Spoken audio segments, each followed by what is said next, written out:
Hi வணக்கம். இப்போ என்ன செய்யலாம் அப்படின்னு பார்த்தா எனக்கு ரொம்ப ரொம்ப ரொம்ப பிடிச்ச ரவா லட்டு தான்.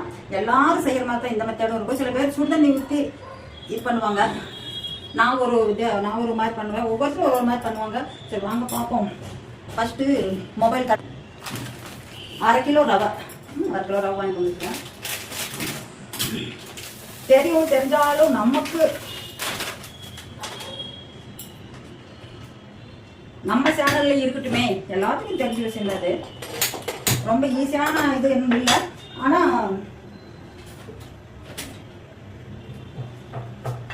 இது காணும் தொலைஞ்சிட்டு இருக்கிறேன். பரவாயில்ல, வச்சுக்கலாம். ஃபஸ்ட்டு கொஞ்சம் ஹையில் வச்சு வறுத்துக்குவோம். அதுக்கப்புறம் நீங்கள் கொஞ்சம் சிம்பிளாக இல்லைன்னா நார்மலாக கொஞ்சம் குறைச்சி வச்சிங்கன்னா நல்லாயிருக்கும். வேர்க்குதுங்க. அந்த வேர்க்குனாலே சமையல் வீடியோ போடாமையே இருந்த இவ்வளோ நாளா. சமையல்ல நிறையா ஆந்திரா சமையலும் தெரியும், தமிழ்நாட்டு செட்டிநாடு சமையல். நான் செய்யறதுல செட்டிநாடு சமையல் மாதிரி வரும். ஏன்னா எங்கள் ஊர் பக்கம் எல்லாமே அந்த மாதிரி செய்வாங்க. கொஞ்சம் ஆந்திரா இதுவும் செய்யலாமான்னு இருக்கிறேன். கண்டிப்பாக இந்த சேனலில் குழல் இதே போடலான்னு இருக்கிறேன். ஆனால் எனக்கு உடல்நலம் நல்லா ஆயிடுச்சுன்னா கண்டிப்பாக நான் கண்டினியூ பண்ணுவேன். கிளறி விட்டுட்டே இருங்க. அது ஒன்று தான். இல்லைன்னா அடியில் கொஞ்சம் கருகிடுச்சுன்னா அது ஒன்றும் பண்ண முடியாது. கலரும் போகாது, டேஸ்ட்டும் மாறிடும். கைவிடாமல் இப்படி கலெக்டாக இருந்தால் சூப்பராக இருக்கும்.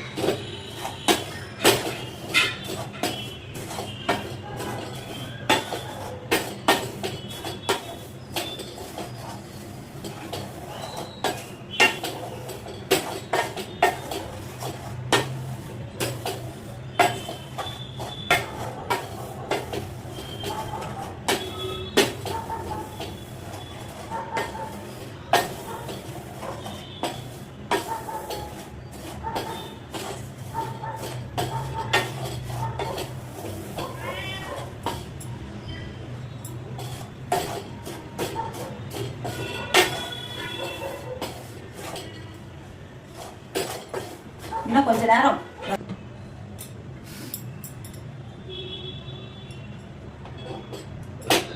அந்த கையில முடிக்க தங்க வச்சுனா தெரியல. அந்த இந்த அளவுக்கு வறுத்துக்கோங்க. லைட்டா செவந்துருக்குது, அவ்வளவுதான்.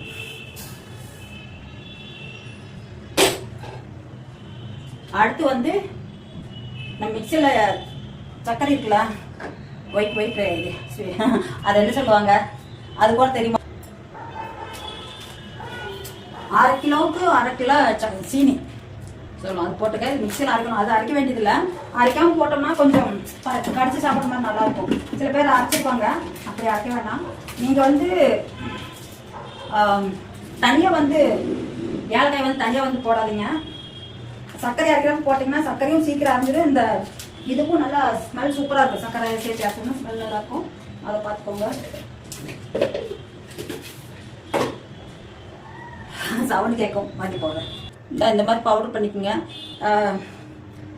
ஏலக்காய் இதில் போறங்காட்டி செம்ம சூப்பராக ஸ்மெல் வருது. நீங்கள் தனியாக போட்டிங்கன்னா இவ்வளோ ஸ்மெல் கிடைக்கவே கிடைக்காது. நல்லா இருக்குது, சூப்பர் வாசனையாக இருக்குது. ரொம்ப ஈஸிங்க. குழந்தைகளுக்கு வீட்டிலே அந்த மாதிரி அப்பப்போ செஞ்சு கொடுங்க. ஒன்றும் பிரச்சனை ஒன்றும் கிடையாது. இதை அப்படியே இருக்கட்டும். கொஞ்சம் பாலும் காய வச்சுக்கணும். பால் ஒரு 1/4 லிட்டருக்கு எடுத்துக்கிறேன். பார்ப்போம். கொஞ்சம் நெய் ஊற்றி முந்திரி பருப்பை வறுத்துக்குங்க. நான் அதே சட்டியில் போட்டு வறுக்கிறேன். நெய் ரொம்ப அதிகமாக ஊற்றினாலும் நமக்காக இருந்தாலும் குழந்தைக்காக இருந்தாலும் செரிக்கிற கொஞ்சம் லேட் ஆகும். அதனால கொஞ்சமாக நெய் சேர்த்துக்குங்க. சிரிவா வருங்க எனக்கு. இதை இப்படி உடச்சி போடணும். பெருசாக இருக்குது. பயங்கர ரேட்டுங்க முந்திரி பருப்பு. எங்கெங்கா உழுகுறாங்க. சொல்லிக்கலாம். ஒருத்தர் கேட்க மாட்டேங்கிறாங்க. எனக்கு தெரிஞ்சதெல்லாம் செஞ்சு போடுறேன்னு இருக்கா. இது ரீச் ஆகட்டும் ஆகாமல் போகட்டும். சில இது தெரியாம ஒரு சில பேர் இப்போ வரவங்க இருக்காங்களா, ஈஸியான மெத்தேடில் நம்ம சாப்பிட்றதுக்கு என்ன கொடுக்கணும் அப்படின்ட்டு சில பேர் யோசனை பண்ணிட்டு இருப்பாங்களா. அவங்களுக்கு தான் வெரைட்டி ரைஸ் எல்லாம் நம்ம இந்த காலத்தில் இருக்கிறதெல்லாம் செய்கிற எல்லாத்துக்கும் தெரியும். இது பாரம்பரிய, இதெல்லாம் பாரம்பரிய இது. நம்ம இன்னைக்கு புதுசாக ஒன்றும் ஏற்பாடு செய்யறதில்ல. அப்போலாம் எனக்குலாம் கல்யாணம் ஆகிட்டா எங்கள் அம்மா இதுதான் செஞ்சு கொடுத்துருவாங்க. வீட்டுக்கு போயிட்டு வந்தால் செக்கில் போட்டு இருக்கணும். இப்போ பாட்டில்ல செக்கில் போட்டு இருக்கணும். இது கிஸ்மிஸ் வாங்கிட்டு வரலான்னு இருந்தேன். ஏன்னா நான் அதுவுமே போடுவேன். இதில் மறந்துட்டு வந்துட்டேன். வீட்டில் தலைவர் காணும். நெய்யே மறந்துட்டேன். நெய்யும் கொஞ்சம் தான் இருக்குது. டம்ளர் நெய் இதிலே ஊற்றிடலாம். இதிலே போட்டு ஒரு பேக்கெட் தட்டிட்டு அவ்வளோதான் இருக்கும் நெய். நாளைக்கு வாங்கிக்கலாம் போதும் அந்த நெய்.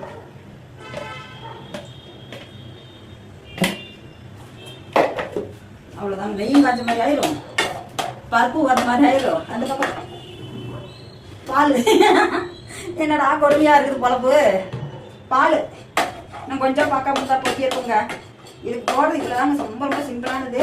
சில பேர் இந்த வெண்ணிலா பவுடர் இருக்குது, வெண்ணிலா ஃப்ளவர், அந்த பவுடர் கொஞ்சம் போடுவாங்க, இல்லை எசன்ஸு அந்த மாதிரி லைட்டாக ஊற்றுவாங்க. அது நல்லா தான் இருக்கும். அது எல்லாத்துக்கும் நம்ம கொடுத்து வராது. ஒரு சில பேருக்கு நல்லா இருக்கும், ஒரு சில பேருக்கு நல்லா நம்ம பிடிக்காமல் இருக்கும்.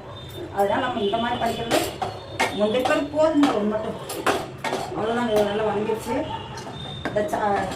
இதை திருப்பி இதிலே கொட்டிடுறேன். ஏன்னா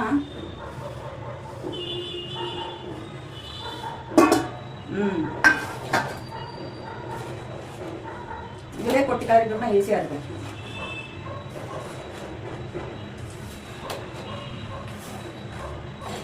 செம ஸ்மெல் வருங்க. ஒரு சித்த நேரத்தில் முடிஞ்சிச்சா.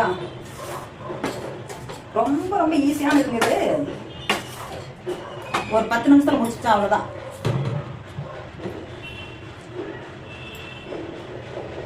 நல்லா கிளறி விட்டுட்டு 2 வேளை மிக்ஸ் பண்ணியாச்சு. ஏண்டா என்ன? சரி வா. பால் ஊற்றலாம். நீ சுடுதண்ணி ஊற்றி சில பேர் பண்ணுவாங்க. பால் ஊற்றி பண்ணால் கொஞ்சம் டேஸ்ட் நல்லாயிருக்கும்.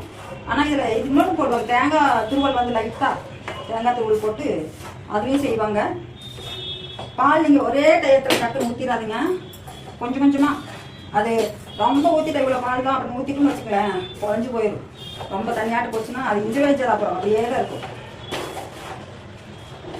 Super super super super. Rava laddu ready ஆச்சு. இந்த இதை போடும். இன்னும் கொஞ்சம் நேரத்தில் இது நல்லா இஞ்சிக்கும். ரெடி, வாங்க பார்க்கலாம். ஓகேவா? இது கொஞ்சம் லைட்டாக இஞ்சி இருங்க, அவ்வளோ வேறு ஒன்றும் இல்லை. இல்லை கொஞ்சம் இஞ்சினதுக்கப்புறம் சூடாக இருக்குது. சூடானதுக்கப்புறம் உருண்டை வச்சுக்கலாம். சரியா? ஃபஸ்ட்டு இருந்ததுக்கு இப்போதைக்கு பாருங்க கெட்டி ஆயிடுச்சா. இது கரெக்டான பதம். பால் வந்து நிதானமாக ஊற்றிக்கலாம். நான் அளவெல்லாம் சொல்லலை. நாங்கள் பண்ணுற காலத்தில் அளவெல்லாம் எதில் எல்லாம் நம்ம கண்ணு பார்த்து எப்படி சொல்லுது அந்த மாதிரி. என்னடா அது வரமாட்டேங்குது பாருங்க. கெட்டி ஆயிடுச்சு. கரெக்டாக உருண்டை பிடிக்கிறதுக்கு அளவாக கெட்டியாக இருக்குது. உருண்டை ரெடி ஆயிடுச்சுங்க. எவ்வளோ குயிக்காக முடியுது பார்த்தீங்களா? சீக்கிரம் செஞ்சிடலாம். நீங்களும் செஞ்சு பார்த்துட்டு எனக்கு கமெண்ட்டில் சொல்லுங்கள் please. To prepare delicious laddu, first roast the gram flour in ghee until golden. Then add sugar. First இருந்ததுக்கு இப்போதைக்கு பாருங்க கெட்டி ஆயிடுச்சா. இது கரெக்டான பதம்.